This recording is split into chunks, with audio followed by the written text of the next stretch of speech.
Hello, everyone. I'm Margo, Lovett, the creator and the host of the podcast, Her Business, Her Voice, Her Conversation. It is day 4 and all of the month of March 2021.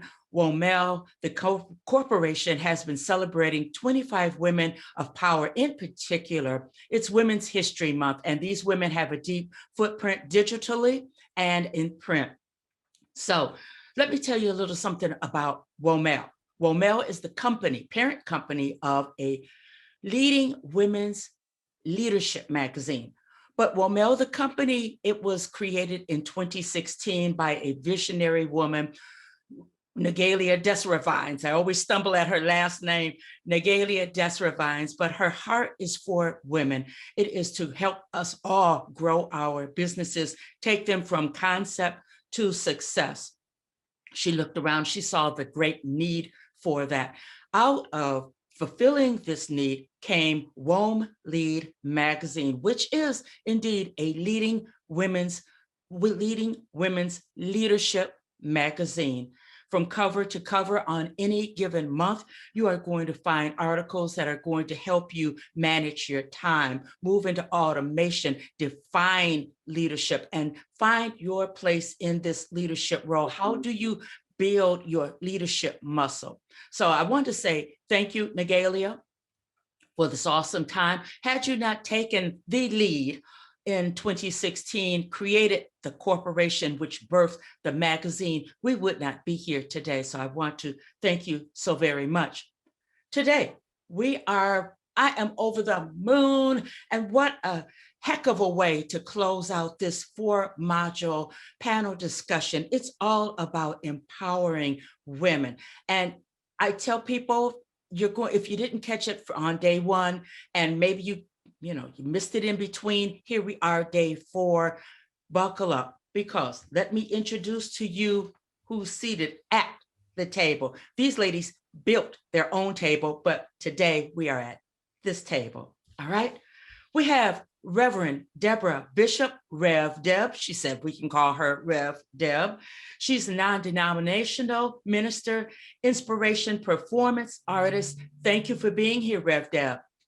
I am very excited to be here and to be in such amazing company. So thank you. Amazing company indeed.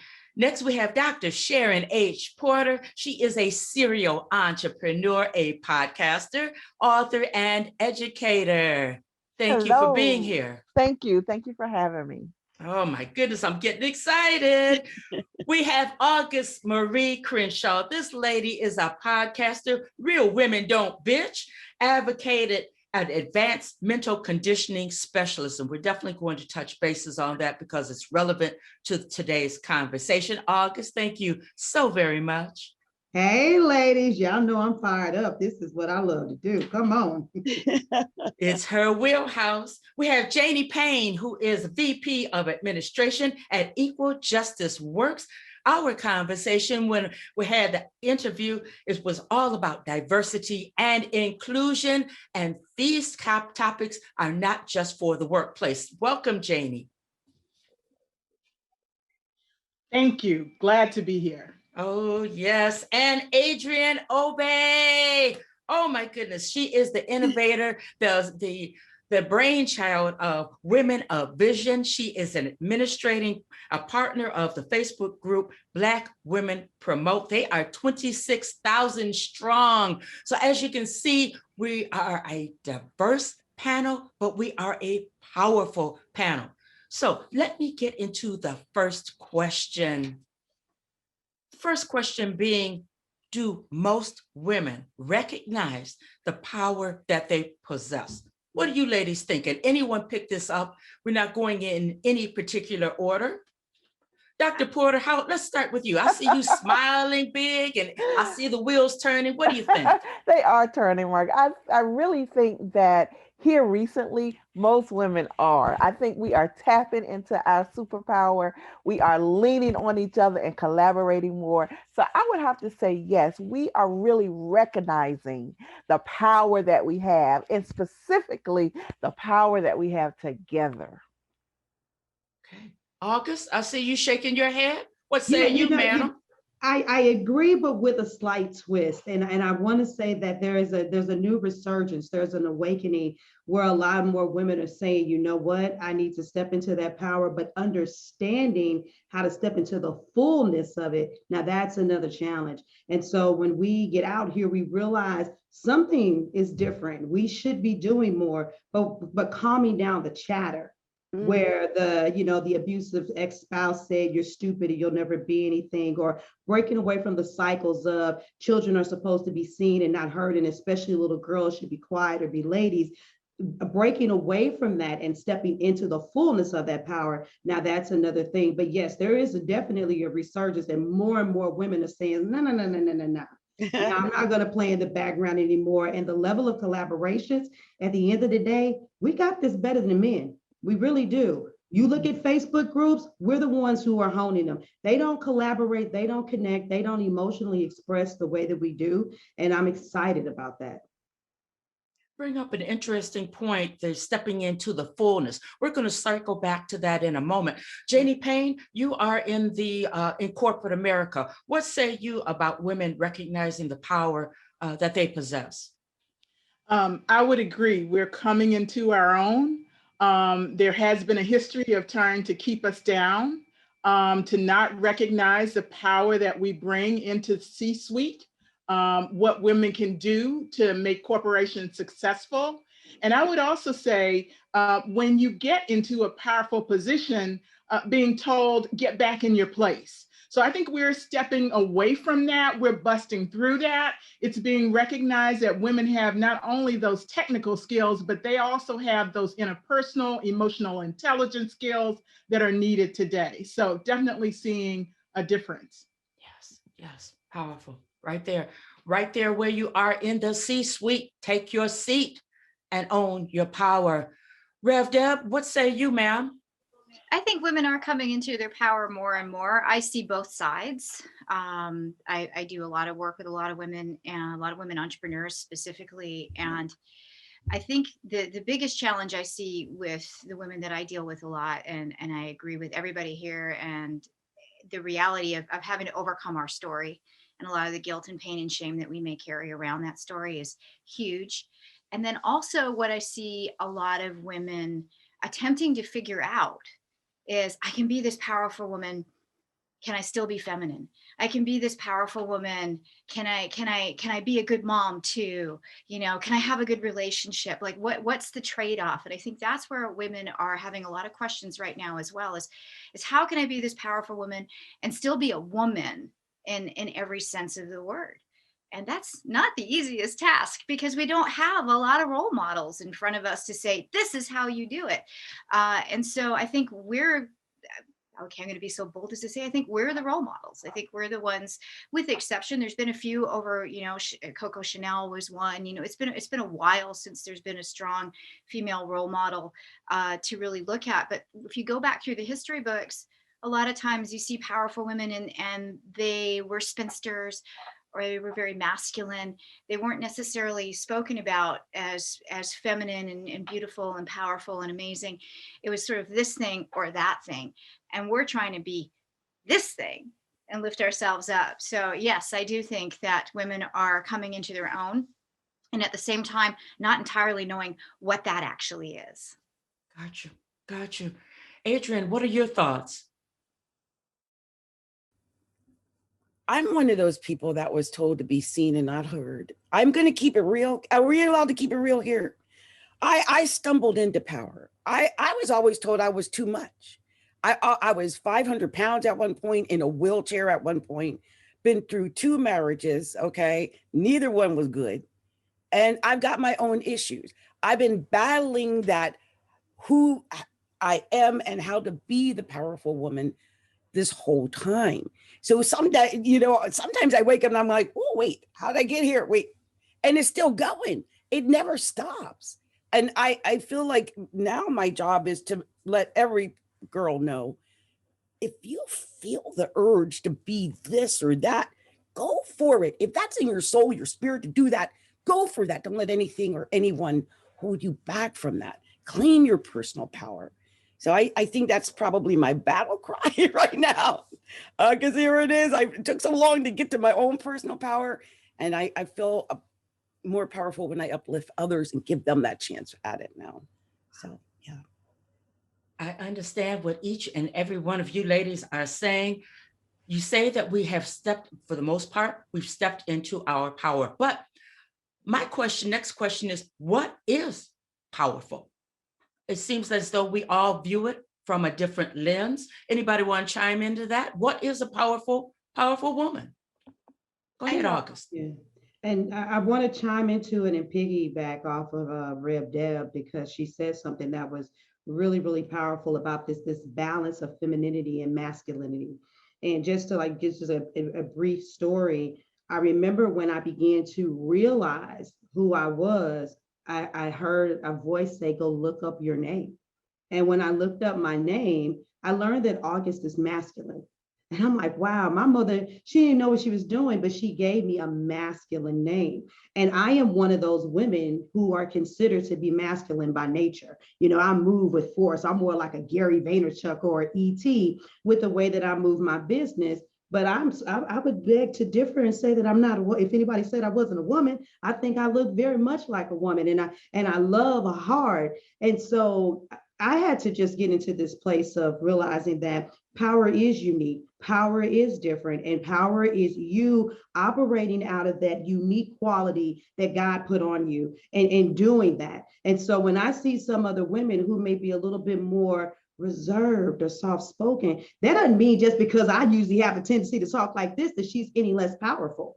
You know, there's a woman right now who could speak with a whisper and take your breath away. And I could speak like this and take your breath away. And so it's really not about, we got to get away from the shackles of what the outward appearance of power is. Power is something that's internal. And I don't like to throw religion or spirituality into anybody, but at the end of the day, it's a force. And it's a force of God coming out of you, your divine, however you want to categorize it, saying this is your gift to speak, your gift to lead, your gift to draw, your gift to parent, or whatever it is. And the way that you naturally exude that thing is beautiful. And when every woman realizes that, then that's when we can woosah and we can hone it. But sometimes we get into the place of comparing and we can't really walk in our power because we're trying to figure out what the model of it looks like. And as more of us are breaking out of our shells, we're pioneering that thing. We're showing people that this is what it looks like for me. And by all of us collaborating, but looking so different,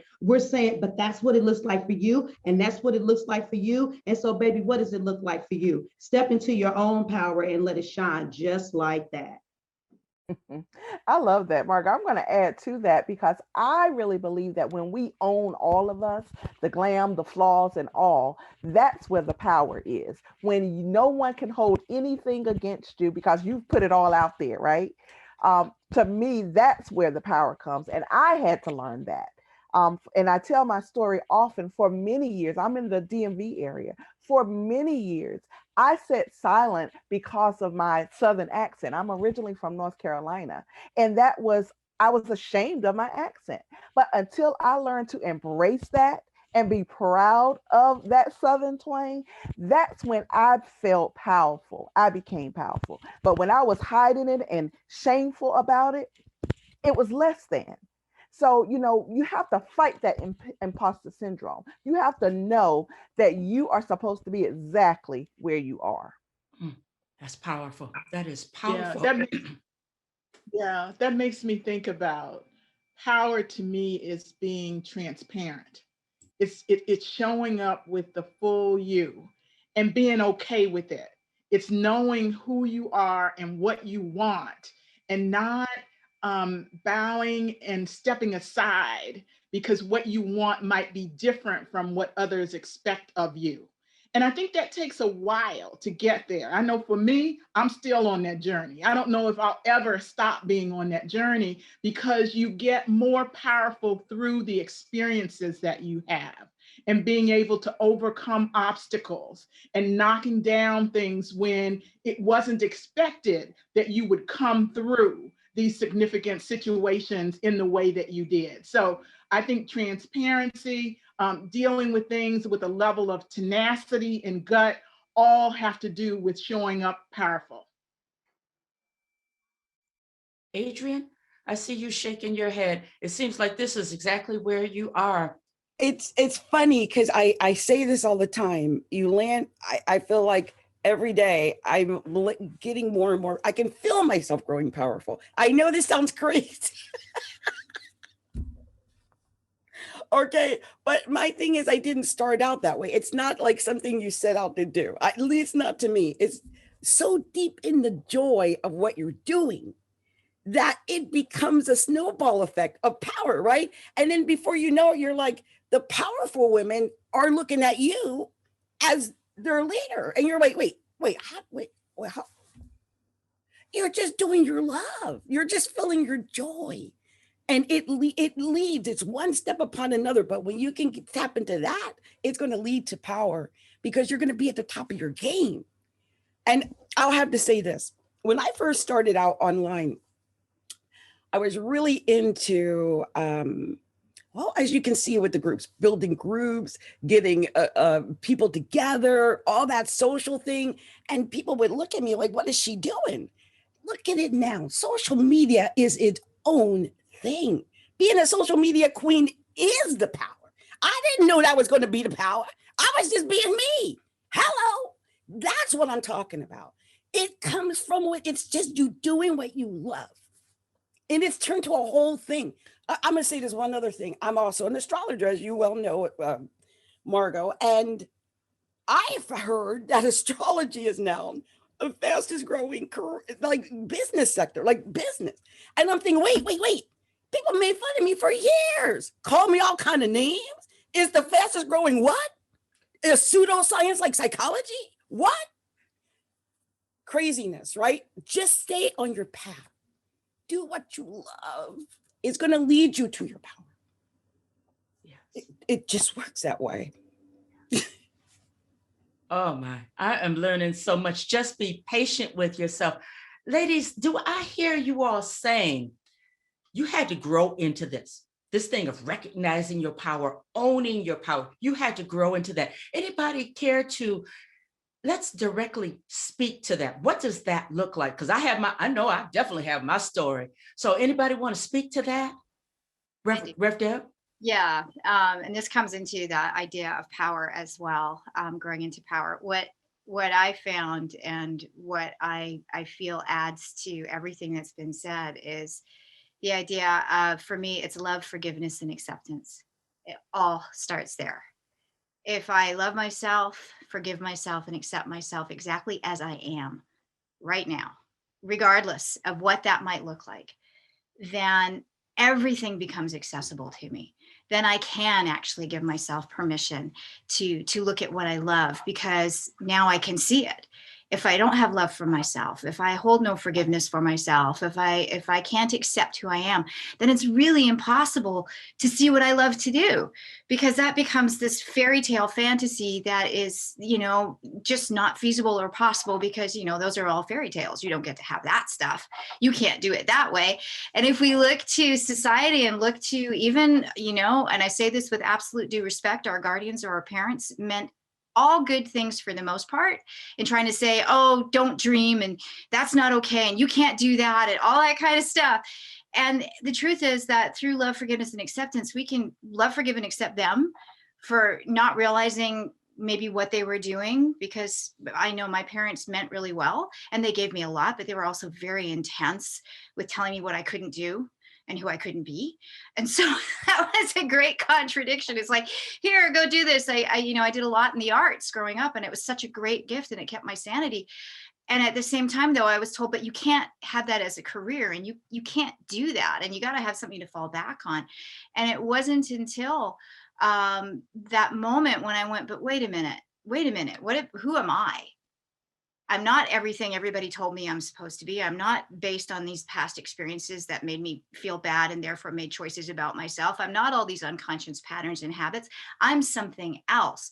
And the only way I could figure that out was to actually learn how to love myself, which meant that I had to forgive myself for all the stuff that I did, real or imagined, and ultimately accept who I was and accept who I am. And it's a growth phase because it's every day. It is every single day, several times a day that I have to remind myself to do that. And that for me is that path to power and that path to growing into power. For me personally, that's where it starts. I hear you. I hear you. Auguste, I have a question. I know that you are a advanced mental conditioning specialist, and you take women into that deep dive look at those things that shackle us, that mindset. And when I hear Rev Deb speak, that takes me back to mindset. So, Auguste, will you elaborate on that, because mindset is everything, and then we'll spread out. Absolutely. And I just love your energy and your wisdom, because I was vibing. I'm like, and it starts in that place. It does, with the love and forgiveness and acceptance of self. But when we decide that I'm going to, whatever it is, change my community, change the world, do something for a certain sector of women or children or whatever, then you open up that dream. The actual reality of going down the path is that's when you have to deal with the friction, the worthiness, the I can do this. Am I ready enough? Am I credentialized enough? And so I find that a lot of women, they come out with that big, bold statement, and they come out with an awareness of who they are, but like you were saying, it's a constant thing. You don't arrive at this destination. You are constantly working on it. And so for me, with women, a lot of times I got to take them back to the drawing board. And I mean, literal drawing board. And it's to sit down and say, okay, just take all the shackles off. Get back to that liberated place. Where do you see yourself? And what is the expectation? And when you can sit there and journal it out, and there's specific questions I give them, and they 10, 15 pages, they've practically written a book. And then it's like, okay, but now that you see the fullness of that thing, you got to abide in this one passage that says that you got to write the vision down and make it plain, so that when you read it, that you'll run for it, but that you'll also be patient, because even though it seems that it will tarry, it will come in its due time. And so the part of making it as an entrepreneur, a life changer, a minister, or whatever, has to reside in a constant state of duality. Your mind is constantly having to deal with the fact that you feel like I got just enough badass in me to know that I'm the woman that's called for the job, but enough humility to know that I'm developed along the way, enough energy and tenacity to move like I'm gonna get that thing if it's here right now, but then enough patience to understand that success does not come overnight. And so having to operate with those two things means that you've got to deal with, oh, I got these, I love myself, I forgave myself, I've accepted myself, but ooh, it's still a little ugly in there. I'm still a little bit impatient. It's a little ugly in there. My relationship skills are a little bit off. And so you're in a constant state of loving, accepting, and forgiving. You're in a constant state of having to realize that everything that you're going through in this moment in time really is working out for your good, developing your character, your muscle, and all of that. And so making a woman have an introspective look at herself on this journey is mandatory, because everything we're going through, it's not about us, personally, but it is about us developmentally. And in order to be the best version of yourself to empower another woman, you're going to have to be very self-aware and very in tune. And so that's why I call it advanced mental conditioning, speciality, because I'm making you go deeper and deeper inside of you in order to be a better servant for the people that you're created to take on whatever task it is that's been put on your heart. I hear you. That anybody else? I mean, well said, both Rev Deb and Auguste. My question is, has anybody been bold enough to undertake that deep dive? I think it seems as though we all have, and we're all still on that path of discovering, and therein lies our power. Anybody want to speak to that? When the work began for them? Go ahead, Adrienne. Go ahead. I was just going to say, it is a daily process every day. I had said earlier, I used to be 500 pounds. I was in a wheelchair, and that alone, because that was 7 years of my life. So it changes how you are, even, I think, physically. You change psychologically. And so there is not a moment when I'm not listening to meditation. I became a sacred soul alignment healer myself so that I could heal my own self. but I was steeped in pain, steeped in guilt and shame and all the things that come from being 500 pounds. I was laughed at, spit at. I've had experiences. Y'all don't know. So, sometimes I might seem like I'm holding back, but there's still that fear that I'm too much because I was literally too much for so long. And so meditation and going deep every day. Like I literally recorded about 100 alignments and I play them constantly in the background in my own voice so that there's constant reinforcement at all times. And then when I'm not listening to me, I've got like someone like Brian Thompson on telling me something wonderful is happening to me now. So it's always wonderful, right? And if we can train our minds to always be at that level where we're constantly working on ourselves and improving ourselves from an internal level, it's what gets us there. It's what makes us wake up every day because we're in a good frame of mind. If we're not in that place, we're not going to want to wake up. We're not going to want to go out in front of people or help others. So, if we keep ourselves focused and positive and uplifted, then it just kind of spreads out from us. We're the light, right? We're the lighthouse. So we have to keep that lighthouse lit. And by feeding ourselves with all of that positivity, it then begins to spread. It's like a lighthouse. That's the way I look at it anyway. Interesting point, indeed. As far as, go ahead, Janie. I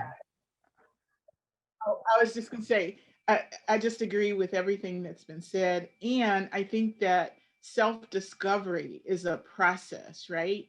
And it's really tough.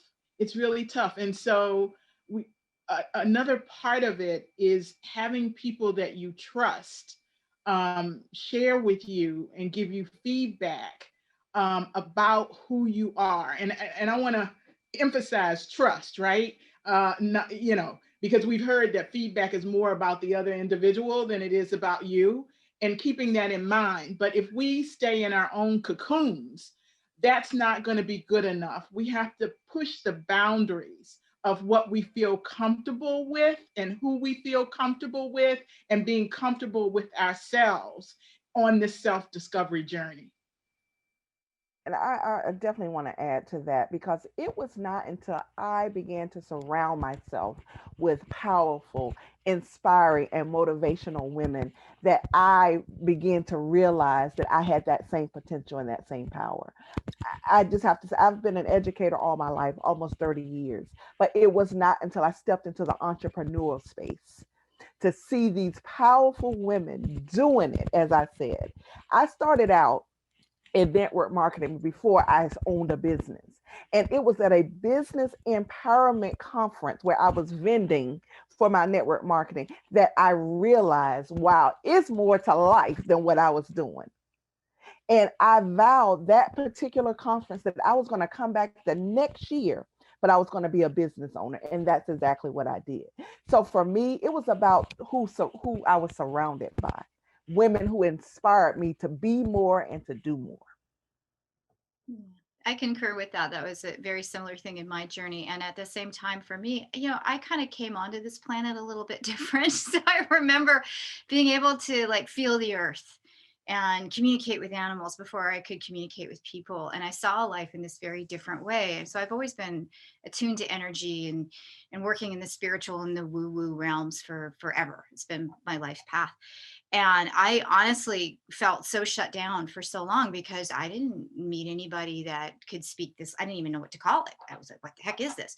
And so it was when I finally met somebody that was gifted in a certain way that could say, oh, that's what this is. And I went, I'm not an alien. I'm not from someplace else. I actually belong here. That was like a huge breakthrough. That was one of the first things that allowed me to give myself permission to actually work on myself, because I spent a lot of time shutting down, because this wasn't normal. This wasn't acceptable. That made me weird. And so it was a great gift. And then the other thing, which I just want to add, was that I also had to give myself permission. And I was 18 when I did this. I gave myself permission to actually be angry, to really actually be angry at things that I deserved to be angry at. But because I got very good at coping and making excuses for all these things and justify, I had all of this angst and anger and rage inside of me, and I did not know what to do with it. And it was literally just numbing me down and disconnecting me until I got to a point where I recognized, like, I'm doing all this stuff I love to do, and I have no love and passion in my life at all.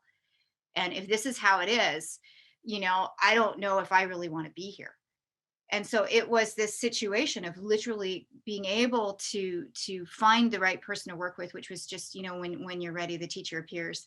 So that was definitely a situation. And then giving myself permission to be angry, and not be angry, raging at the world, be angry and process it and work it through in real exercise and with real guidance. That was the biggest step up in my life at that point, and it opened the door to who I am today, for sure. Powerful nuggets. This is powerful, applicable, use it right now information that you all are giving to the audience and those that will listen. This is evergreen, those that will listen this time next year. My next question is about passion, because I look at each one of you, I've spoken with each one of you, and your subject matter, you approach it out of total passion. So what does passion have to do with us moving and abounding in our power? Well, I'll go ahead and go. Look, I think Rev, I feel like we're on a game show. Oh, but passion is everything. It's one of the, like when you're baking, you got, 3 cups of flour, but you only got like, a teaspoon of salt. It's the flour, in the recipe. And for me, it kind of all goes back to what I said the last time, about that, what gives you that will to go forward with tenacity, but that patience in order to be able to wait. And so you've got to be, energetically and morally connected to whatever it is that you're doing, because there's so much stuff that doesn't happen right away. And it gets difficult, across the board for a lot of people to really reside in their gifts, because we keep on living in a society that keeps on saying faster, faster, faster, faster. You go from 1G to 3G to 4G to 5G. Now you hear they're working on something else. And so there's a passage that says that faith is the substance of things hoped for, and it's the evidence of things not seen. And most people, they trip off of it's something I'm hoping for, and it's something that I'm not seeing. So they're treating like whatever that expected end is like a magic trick, because one day I'm going to see it, when they really should be tripping off of 2 key words. It's the substance and it's the evidence. And passion breeds and fuels that thing. And so if it's the substance and the evidence, and so go back to me talking before about visualizing who you are, whoever comes back and watches this video later, like literally close your eyes and sit in it. Like, what did you see? Did you see yourself as a best-selling author, and people might have thought it was crazy, but you were going to have 100 books? Did you see yourself, traveling the world? Did you see yourself on stages in stadiums? Did you see yourself being the go-to person? If that's what you saw, then your life's journey has to have the substance and the evidence to show that you believe that. So to put it on me, what does that look like operating from a place of passion? Oh, when God showed me that I was going to be speaking to the masses, when he confirmed it in a dream and a girlfriend told him, I couldn't reach you, girl, I had a dream and all of these people were between me and you. I was like, oh, I'm supposed to be speaking to people? Well, what tools and what do I have in front of me? Forget that. I'm going live as many times as I can. I'm going to say something powerful. I'm going to motivate. I'm going to inspire people. What can I do? If I know my voice is my wheelhouse and my power, let's see, podcasting, and I'm not doing things just because the industry says you want to get known, you want to get seen, you should have a podcast, you should do this, you should have a TV show. No, what ignites that purpose, that power? Go back to everything that we've all been saying, that fuel, that supernatural energy that comes from you. And then you keep on going, because you know what? Sometimes you're going to be like, this is my moment. And that you're not going to get what you were looking for. If you're in a business, you're going to launch. You're not going to close as many sales as you thought you were. You know, you're going to look and you're going to be like, I would expect more people to be at this event. And that means that you're looking at the things that aren't the substance and evidence of the fulfillment of the promise. You're looking at the things that seem counterintuitive or the denial of that thing. And so only passion could make you say, I'm just a little bit longer. I got this. Just a little bit longer. They're going to show up. It's going to happen. So I operate from that place on a continuous basis. If I know that I'm motivated and I inspire and motivate, empower, and inspire other women, then don't mess with me. Every time you give me an opportunity and they get in front of my face, I'm doing that. When there looks like there's no reward, because just like that seed that's planted in the ground, something's happening down there. And in a minute, you're going to see something sprout up. And in a minute, it's going to be as tall as a sycamore tree. And that will be me. Go ahead, that's August. what you all say. That will be you. Absolutely. Oh my God, I've got, yes, August.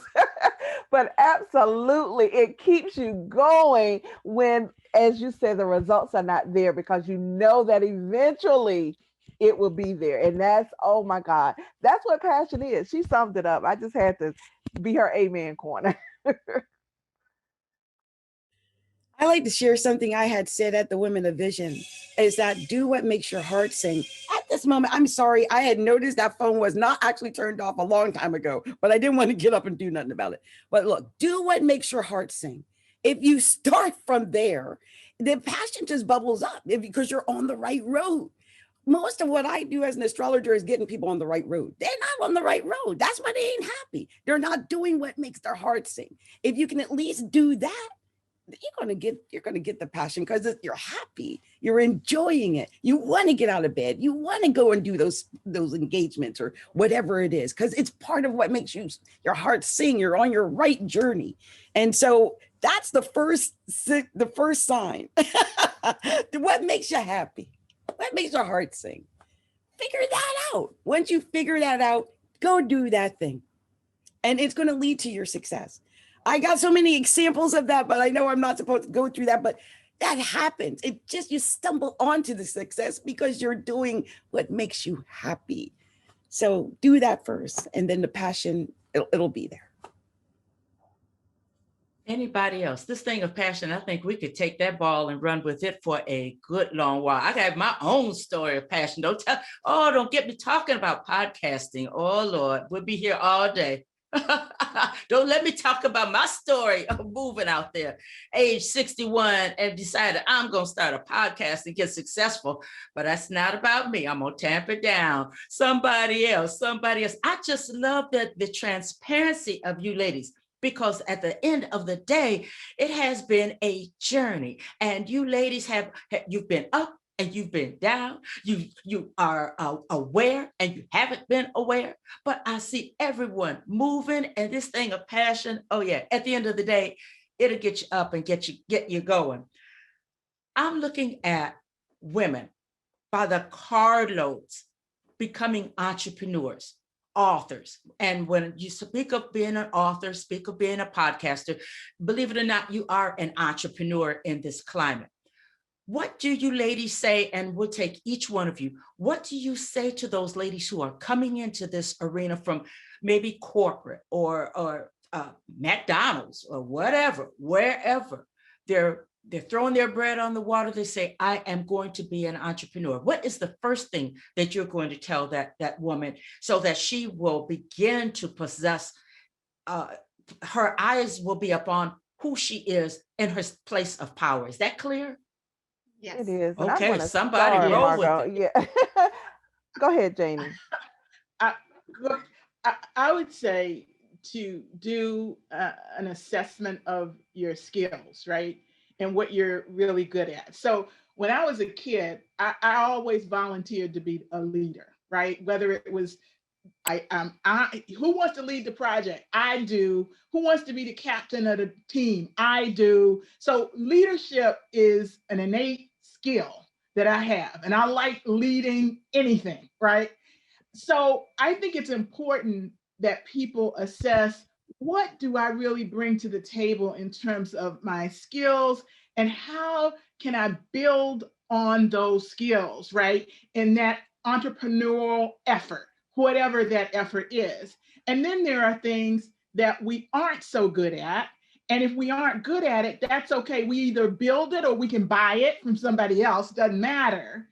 So that we have that balance. And we're going to need that when we go into businesses of our own. So that would be my coaching.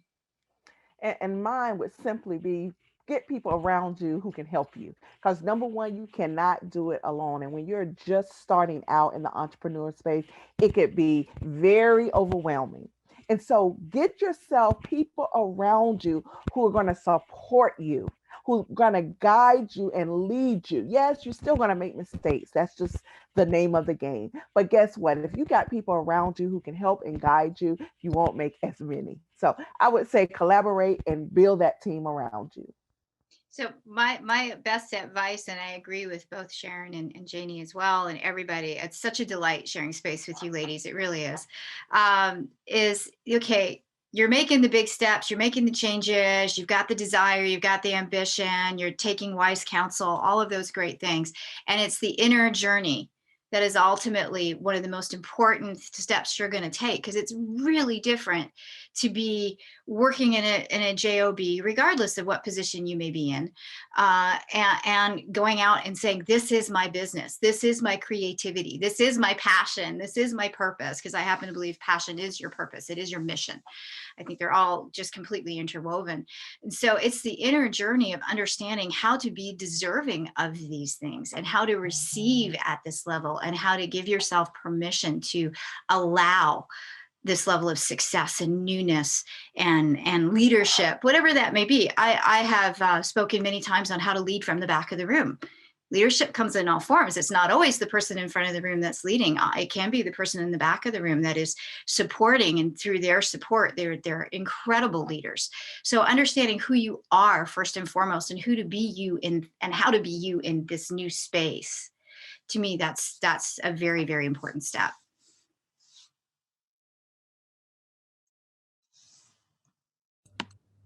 Auguste, you want to go ahead? Yeah, no, absolutely. It's true. I'm trying to condense everything that's inside of my brain because this is a touchy one for me, especially since I am specifically a business coach. And so, my thing is get the revelation before you get the confirmation. And that goes back to what Miss Janie was saying. You need to sit down and do a self-assessment. You need to know who you are and at least have a general idea of what you bring to the table, because people will put stuff on you. You're good at that. You can do this. This should be that way. And if you don't start with understanding and knowing who you are and what you're going to do, you can get guided down the wrong path. I've seen coaches like for instance, I worked with a VA, and she was in another program prior to me. And that woman was going to try to teach her how to be a coach, to coach other people to become VAs.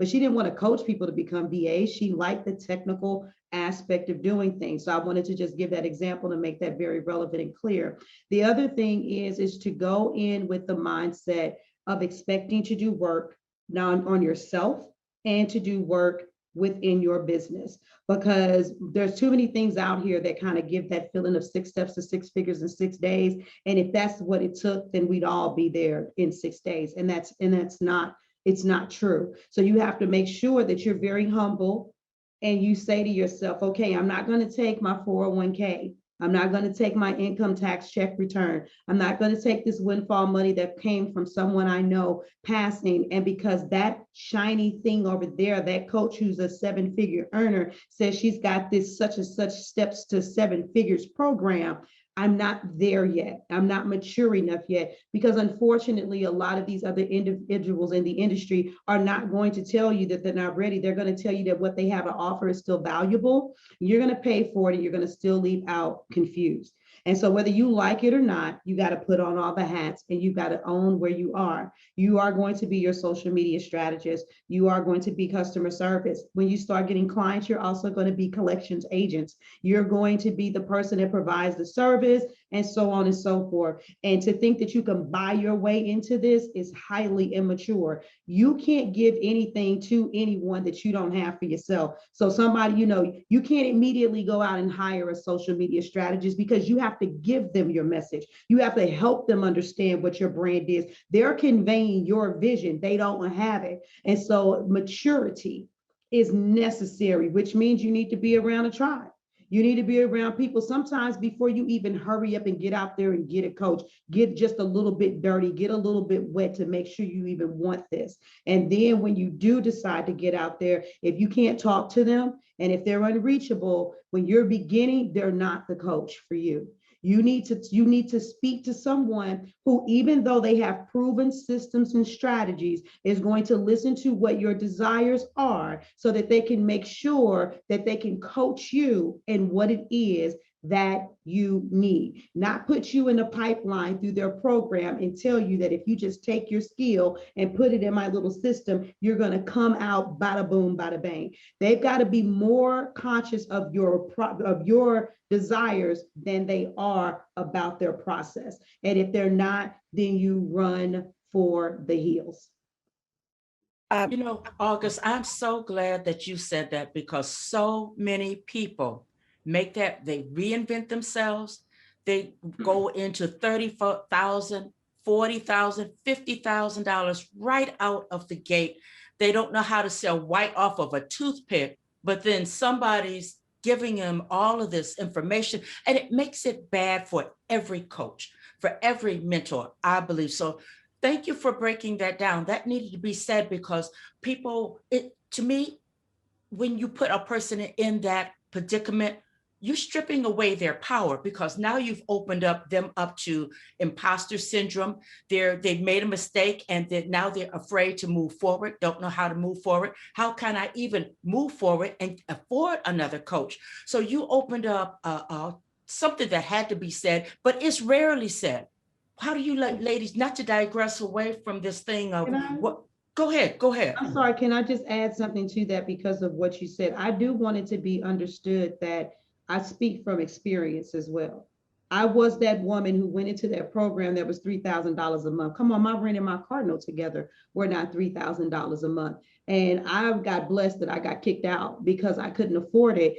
And when they did the process, what I noticed is the women that were still connected to me, that were in the program, when things didn't work out, see, all this is connected. We were talking about, think about what we said at the beginning of this panel discussion. When those things didn't work out, those women began to shrink in their power. They came out in their power, but they couldn't walk in the fullness of their power, because we are, as my one girlfriend Cheryl says, we are trusted advisors, whatever it is that we're doing. So if you look at me and you see that I am the epitome of success, and I tell you to come into my system and do steps 1 through 7 or whatever it is, when it doesn't work, what will you naturally do? You're going to begin to have that comparison syndrome. Okay, well, it's me. And don't make a mistake, because you're going to be inconsistent. Y'all want to go out and post every day. You will do it for 1 week and then you fall off. I'm going to do a live video 2 times a week. And then 3 months later, you haven't done any more live videos. And when you're inconsistent, that will also fuel that blame mentality. Oh my God, I didn't do what they told me to do. And so I was in the program, I spent the money, but it's my fault, when you never should have been there in the first place. Most women won't rebound the way that I did, but what ends up happening is you don't realize, Queen, is that your dream got turned into a get rich quick scheme for them. That's exactly what I wanted to say. So many times these programs, it's like, hey, you get involved in this and I'll teach you how to make multiple 6 figures. I'll teach you how to make 7 figures. And the person going into it, and I've been part of trainings and stuff. I practice what I preach. I'm out there looking at things all the time. And the reality is, what they're not saying is, I got to my 7 figures by teaching people to do this process that I'm going to teach you. And are there people really getting to 7 figures? The majority are not. And in many cases, the majorities are sometimes, I have clients come to me that are 6 figures in debt from all the different programs that they've done, and they're still not where they want to be. And then one other thing I want to just say on dovetailing on what you said, Auguste, is that I literally had a business coach who I respect. I respect their business acumen and so forth to this day. I literally had a business coach I was working with, and they were basically saying to me, you can't do that. I'm like, hang on a second, you're my business coach. And I recognize, yeah, you need to solve a problem. I get the principles of what you need to be. I was addressing those things. But what I appreciate is non-traditional. My perspective may be non-traditional. But if you're my business coach, do not be telling me I cannot do that. And I can't tell you what that did to me for a while. It flipped my mind completely around to a point where I started to question what I knew to be real and true. Because when you hire a coach, when you go in with that reality and you're trusting their level of expertise, there is this unspoken kind of respect that's being given. And that was devastating to me. So the reality is that, yeah, you sometimes have to go la, la, la, la, la. And yes, seek the help, but at the same time, recognize where you are. And if somebody has a program you really, really want to do, vet them. I've had clients all the time go, hey, is there somebody I could talk to that's worked with you before? And yeah, absolutely. I will put them in touch with my past clients. They can completely get what the experience is like, get what they got out of it and so forth. Vet that person. And if they don't want to do that for you, that's not the right person, in my humble opinion. I'm being a little outspoken there, but I just believe that. Somebody's listening. Go ahead, Adrienne. I've been wanting to say something. Look, I run a Black Women Promote with several other women, and Black Women Promote is a group of 26,000 women. We are their support system. When they come into business, a lot of these girls come in there with absolutely zero knowledge. I've seen people raise from nothing to something within the group alone. It's all about support. I know that, we've had this discussion about the business coaches, because they're like wolves out there in sheep's clothing, right? So we're in a situation completely different. We've created a situation where it is a bunch of us, and Margo too. We are all individual women doing the thing. And then we'll come and we'll share our knowledge with other women who need to know the thing. So it's not where they're investing their money, putting their house and cars up, nothing like that. It's where you have this camaraderie, this ability to network with other women who are on the same path, same journey, who have done what you've done, and are where you want to be, or on the path with you. The thing is, network. Someone else here says something about collaboration. It is about your tribe. It is about collaboration. It is about getting with the right network. It's not about the amount of money you spend or who has the fanciest little ads out there. Do you know I've never spent more than $1,500 on anybody? Because what do they know that I don't know? My life journey is enough. They're not going to tell me nothing I don't know, because I'm already doing it. What are you going to tell me that I ain't doing? That's the way I look at it. Now, maybe I'm a little bit full of myself and I'm a little different. Everyone's out there paying all this money. I had some guy tell me, pay me $15,000 and I'll show you how to make, $10,000 a month. I'm like, I don't need you. Bye. I don't need that. It's about your network. It's about who you're connecting with. The saying that it's not about what you know, it's about who you know, that's 100% correct. Connect in with the right people. Don't spend any money till you know you're with the right people. People you've listened to, you've monitored, you trust, you vetted them out. Someone might have known them and worked with them already. Don't spend your money. There's so much knowledge out there already. You can go into a group like Black Women Promote with no knowledge and walk out with a $100,000 business. It's out there. You just got to take the time to find it and then get yourself involved in it and listen and grow when that knowledge is presented to you. But my heart goes out to anyone who has invested $10,000, $20,000 into a business coach, because unless they're Oprah, I ain't giving them that money. I'm sorry. I'm just keeping it real. That's why we're so diverse here. Auguste, go ahead. No, I was going to say, now, one thing my first disclaimer is this, is that there's always more than one truth. And so I feel you, because where you're at, Adrienne, that is your truth. But the reality of it is, people like me are in business because everybody can't do that. When I first got into this entrepreneurial space, when I wanted to know how to write a book, I watched a whole bunch of YouTube videos. I found a guy that was out there that told you how to do everything, even gave you the downloadable templates for free. And it cost me the time to do the research, to look at the videos, to write the book, to go through all of the learning curves. So the bottom line is that at the end of the day, when there's integrity, shortcuts cost. And so, there's another queen who may feel just like you, but the reality of it is if learning how to write a book, if she has to do all the things that I did, and she also doesn't process information as rapidly as me, what I did was wrote 90 books in 4 months. it may still take her almost a year to write one book. Whereas if she has me as a coach to say, okay, your mind isn't processing this information correctly, and then I can get her out there and she gets that book out there, then that statement that you said, it would be damaging for her. That's coming from a very prideful perspective because she's choosing to draw her dream out for an extended period of time. In business, there's too many moving parts. You need to understand how to sell. You need to understand how to market. You need to understand how to walk in integrity with your tribe. I see women that don't have contracts in place. They don't even understand what they should or should not state in their contracts. They're so big on collaborating that they don't even understand what it looks like or what it means to have their own tribe. And I'll give this example too, because this happened recently.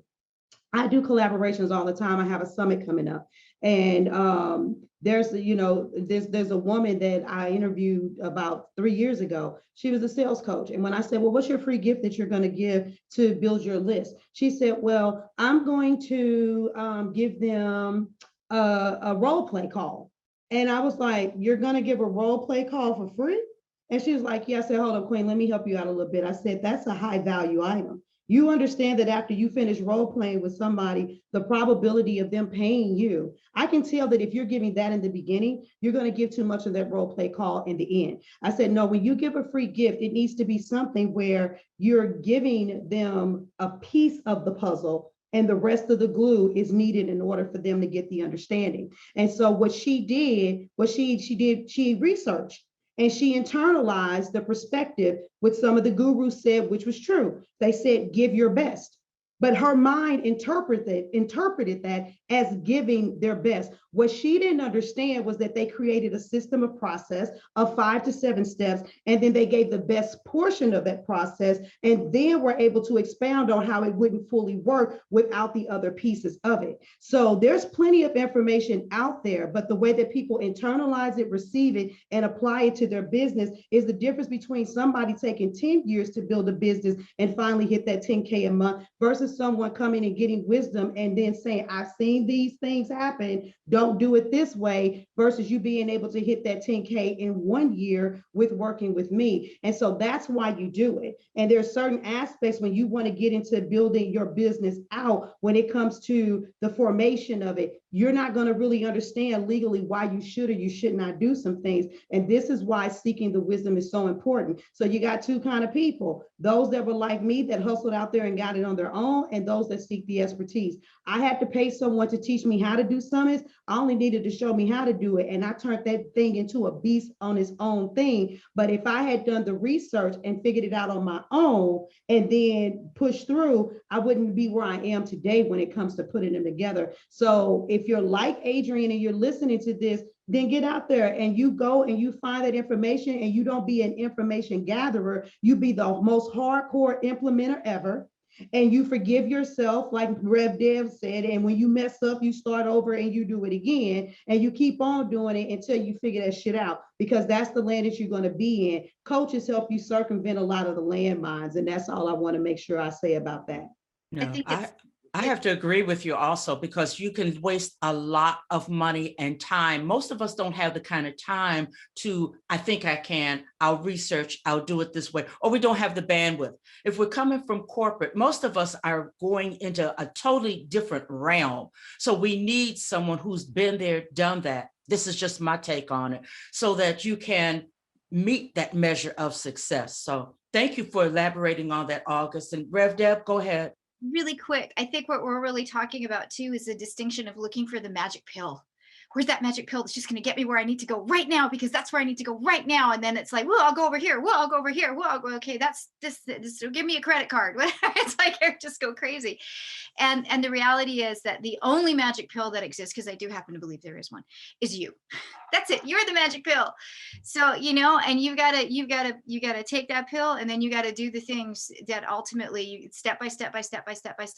And we all get to a step. I mean, we are interdependent human beings. We are designed as human beings to need each other. And that's the bottom line. We need each other to whatever degree. And you know, when you get to a place where you're stuck, now the reality is, how do you want to go about being stuck? And how do you want to get yourself unstuck? And I do believe you can get yourself unstuck from a lot of things.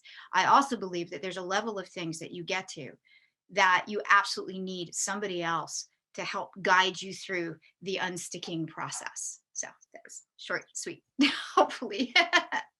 I think this is meaningful conversation, and it's conversation that needs to be had because so many of us are right there. Those coming into reinventing themselves to become whatever are going to be right there. Someone in the comments said that Ricky Bobbitt, give it to me fast or whatever. We all have to go at a rapid pace. That's how we feel. We learn in different increments, different ways, as Dr. Porter, I'm sure, can testify to. I'm looking at the time, and my final question to you ladies, because this has been wonderful. We could go on and on. I feel that there's so much more to unearth from this panel. I really, really do. But in respect of the time, I don't know if we have any questions. How do we keep this conversation going? Because what I hear you ladies say is that to step into your power is a daily basis, individual. How do we keep these conversations going so that women don't forget that it is a daily basis, that there's a tribe out there waiting to help me? People are not against me. And as Rev Deb said, I am the magic pill. How do we keep these conversations going? I think one of the simplest ways we can keep the conversation going is, we're all here for a reason, and we're on this panel for a reason. We do what we do for a reason, and we're all accessible through social media and through websites and so forth. And if this is in your heart and soul and you're like, ooh, yeah, I want to, then by all means, reach out to all of us, because we would love to hear from you and be in touch with you. I mean, I do things on a weekly and monthly basis, and sometimes on a daily basis, depending on what I'm doing. And I love to feed inspiration and to be there and sometimes kick a little butt, because that I do it with love, but it needs to get done once in a while. And I think we're all in that same place. We all have places where we live, where you could reach us, where, we're happy to feed and nourish, because we feed and nourish each other, and we'd love to feed and nourish you. So to me, that is the simplest way that we can keep this conversation going. Let's reach out and connect. So whoever is watching, and please connect with us, because I know we would all love to be connected to you. For me, it goes back to what Miss Adrienne was saying before. There's community is not difficult. And we, like I said in the beginning of the conversation as well, women do this more often than men. And, I know I have, opportunities where I have free groups, and I'm on social media all the time, on my regular page, giving nuggets of wisdom, without always having an offer, buy something from me. I have a podcast that I put out there. We really just have to exercise the energy of saying that I want to be connected. And, I know that I meet with different women all the time, and we sometimes have, one-to-one mastermind conversations. Sometimes we hop on a Zoom and we just converse with each other. Get connected and stay connected, because it's really not about a how, it's really about what you're going to do.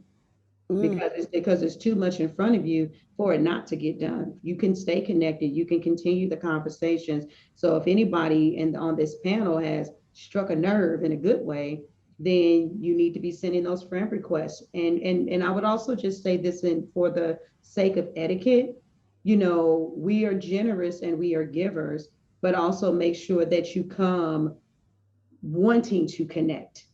Because sometimes you all come, I've watched this, you see this level of power and you say you want to connect, but you're really trying to see how you can get. There has to be a level of reciprocity. If we're going to be talking about stepping into our own power, then I want any woman to realize that if you come to me and you like, oh, because I want to connect to you, if I opened up my mouth, I'm going to inspire you, queen. But guess what? My expectation is that you're going to inspire me back.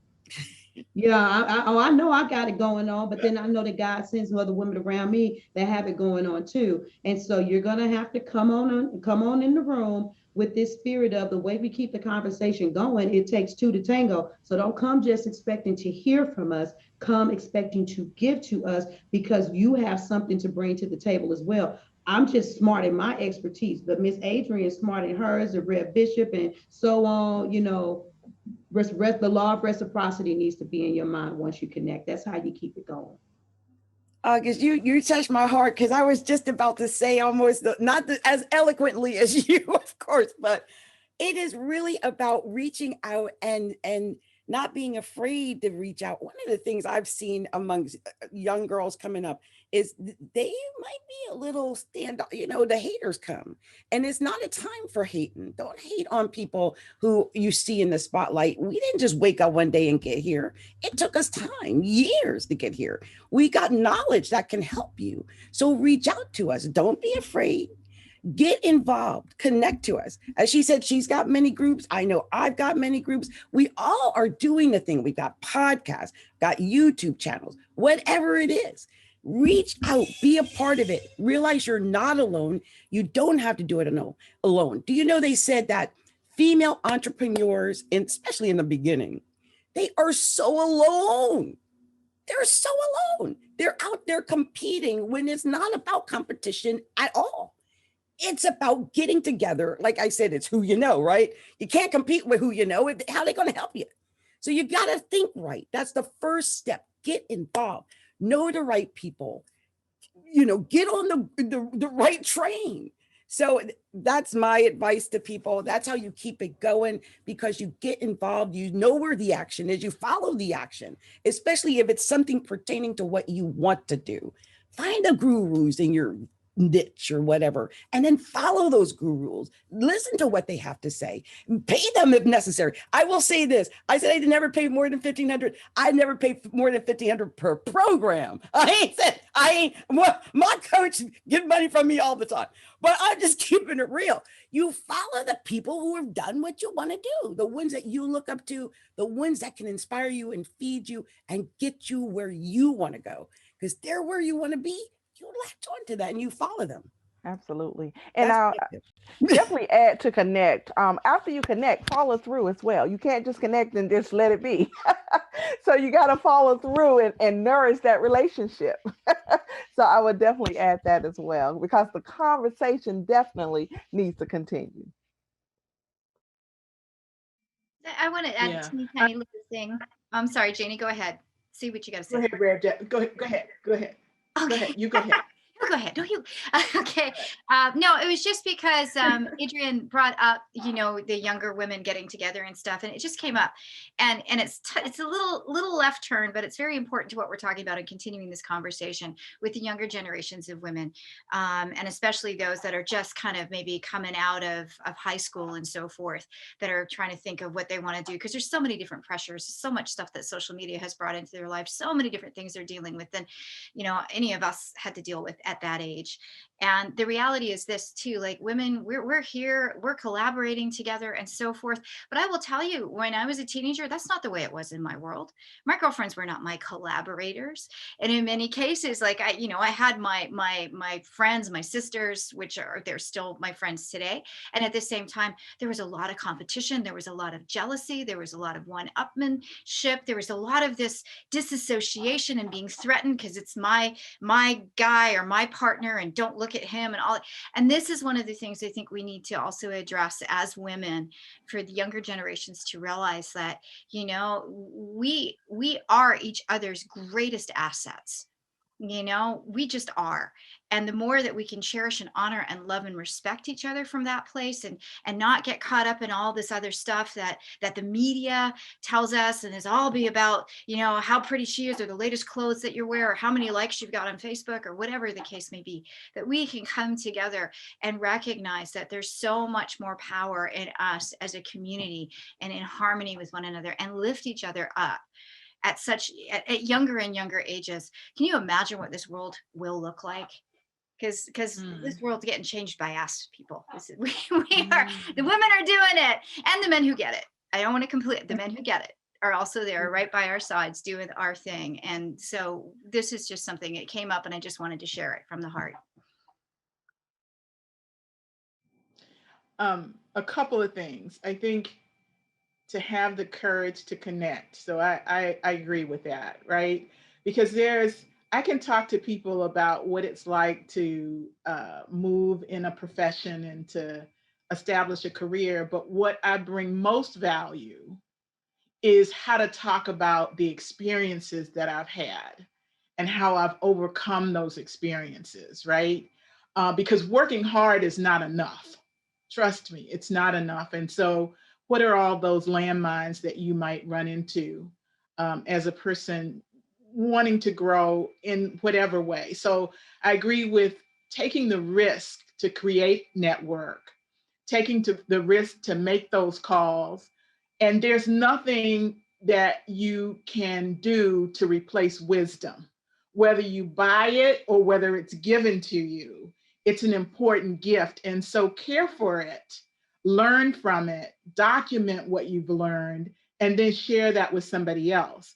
I also say for young women, be very particular and cautious about your brand, right? And with social media and everything happening now, right? Know that 20 years from now, something that you put on social media may still be there. So pay attention to that. And you might be wanting to run for office, right? So pay very close attention to that brand, be careful about it, and be willing to put in the time and the effort, and then be willing to give back to others. Can I add something else really quick, Margo? The other thing I think is important to bring to the table is don't run.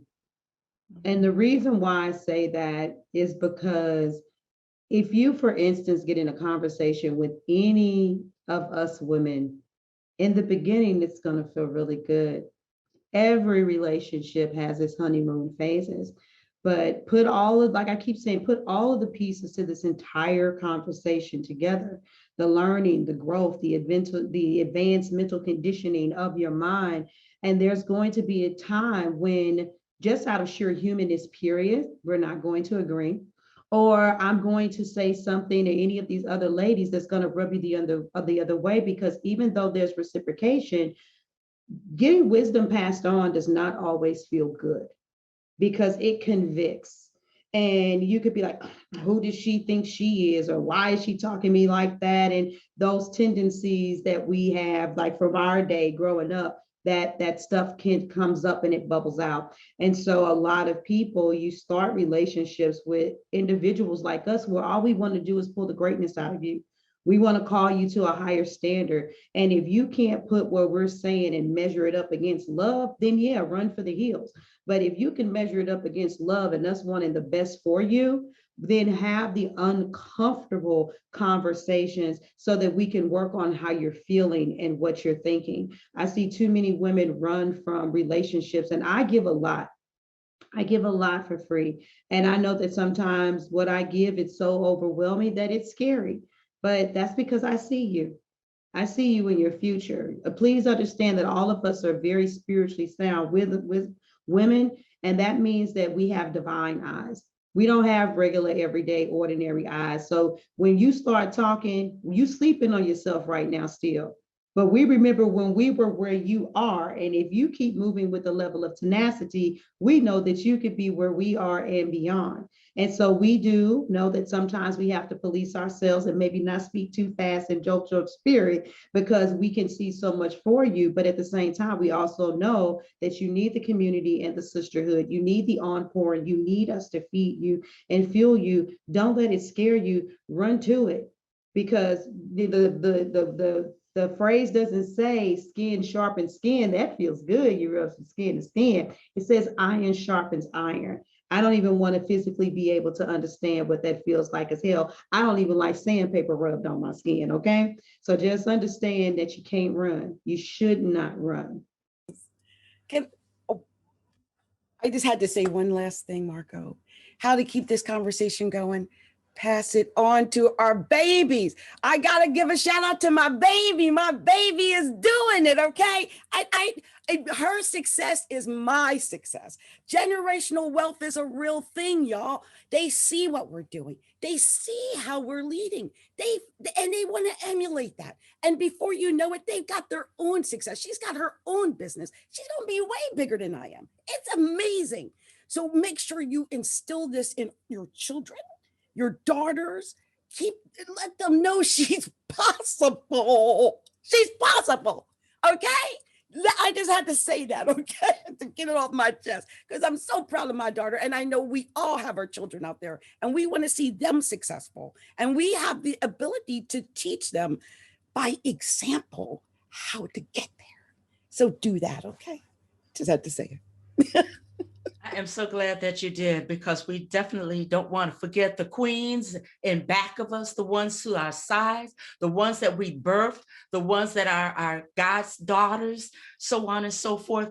This is what happens when we have a conversation with women that possess their power, that understand and are operating out of their seat of power, who they are, and can pass it on. So I want to say thank you so very much. Let me go back over the panelist list, and then we're going to bring in Negalia. The reason why we are here, WomELLE, that fabulous corporation. Reverend Deb, Bishop Rev Deb, thank you so very much. Dr. Sharon H Porter, I thank you a million times. Auguste Marie Crenshaw, oh my goodness, thank you, thank you. Adrienne Obey, thank you. Janie Payne, I'm going to give you ladies a round of applause. This was fabulous. This was our last day as panel members coming together. I've been watching. I don't see any questions. You all gave so much. I'm sure people had to stop writing. So that means one thing. Be ready. They're going to reach out to you all if they don't run Auguste. I'm going to say Reverend Auguste, who brought it. This was amazing. So now, Negalia, do you have any last words for these ladies and for those that are listening? I think they cover everything. Every time I'm gonna like, oh, I have something to say, and then August pop up, and Deb pop up, Jenny pop up, Adrienne pop up. I'm like, okay, never mind, I have nothing to say. But only one thing I would like to comment on: when you reach out to these ladies, don't just reach out thinking that they're gonna give you their knowledge 100% for free. So the issue is that a lot of people reach out to me, and some of them even said to me that, oh, you support women, can I just pick your brain? I'm sorry, sweetheart. I want to help you. I will give you as much as I can, but I cannot spend 24 hours of my time giving you my brain, because that brain spent a lot of time studying, paying for college, getting an MBA, taking a PhD. So I spend a lot of time learning. When I'm not in school, I am still learning because I'm trying to figure it out. How can I support women better? So I make a lot of research. I do a lot of reading. So I believe that women like Auguste, Deb, Janie, Adrienne, you spend a lot of time learning, reading, and in your experience, it's worth getting paid for. So when you reach out to this lady, don't just expect them to, how do I do this? And they just give it to you. But also be willing to understand and pay them for their own knowledge. Respect that. And don't just say, well, $500 is too much. And then you're going to go next door and you're going to pay a guy $3,000 that's going to give you the absolutely nothing. And then after that, you run right back to that to them saying, well, now can you help me? But yeah, I don't have 500 anymore, because let's just give $3,000 to this guy who just give me nothing. Can you drop your price to $250? No, they cannot. If you can pay the guy $3,000, now you're gonna have to figure it out how to pay that $500. So one thing I can say, before you go spend your money when you're starting a business, do some research. See who's doing what and why they're doing it. Understand them. Then reach out. And first, and all of it, before you go spend your money with a guy, support another sister, because they have the same knowledge. We're smart. We birth men. We birth them. We give them birth. We teach them. We taught them how to do everything they are doing. So if they can do it, you damn know a woman can do it too. So support another woman, period. And that's all I have to say. Thank you, ladies.